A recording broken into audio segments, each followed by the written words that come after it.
మన Indian diet అనేది చాలా లవ్లీ డైట్. అంటే నిజంగా ఇండియన్స్ మాత్రమే చాలా లావ్ అవ్వడం జల్దీ అవ్వచ్చు. ఎందుకంటే అంత లవ్లీ ఫుడ్ మనది. సో ఇవేమైనా మిస్ అయ్యే ఫీలింగ్ వస్తదంటారా సార్ డైట్ తిన్నప్పుడు? అంటే ఏమవుతుందంటే మీరు బేసిక్‌గా తినొచ్చు ఎంతైనా గానీ, దానికి తగినట్టుగా ఎక్సర్‌సైజ్ గూడా చేయాలి. అదొకటి చాలా ఇంపార్టెంట్. సో ఇప్పుడు మీరు చూసిన వీడియోలో అందరూ కూడా వాళ్ళు ఫుడ్‌తో పాటు ఎక్సర్‌సైజ్ True. ఇది కూడా చేస్తున్నారు. దానివల్ల ఈ 2 బ్యాలెన్స్ చేయాలి మనం. ఎందుకంటే బాడీ కూడా ఎక్సర్‌సైజ్ చేసినప్పుడు ఏమవుతుందంటే షుగర్ అనేది మజిల్స్‌లోకి వెళ్తుంది. సో ఆ విధమైన సైంటిఫిక్‌గా ఆయన ఎక్స్‌ప్లెయిన్ చేస్తారు. అదొకటి ఇంపార్టెంట్.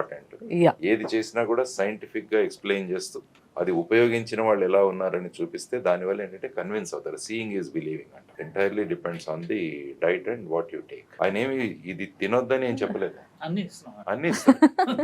ఈ మధ్య స్వీట్లు కూడా అదే పంచిపెడుతున్నారు ఆయన. స్వీట్స్ ఆయన నాకు ఒకసారి పంపించారు. బర్గర్ లాగా ఒకటి తయారు చేసి పంపించారు. పిజ్జాలు, బర్గర్లు. బర్గర్లు అవి కూడా ఆ టైప్ లో దాంట్లో ఉపయోగపడే పంపిస్తారు. కాబట్టి Okay. ఏవి కూడా మనం కోల్పోతున్నాము, ఇవి తినట్లేదన్న ఫీలింగ్ కూడా ఉండదు.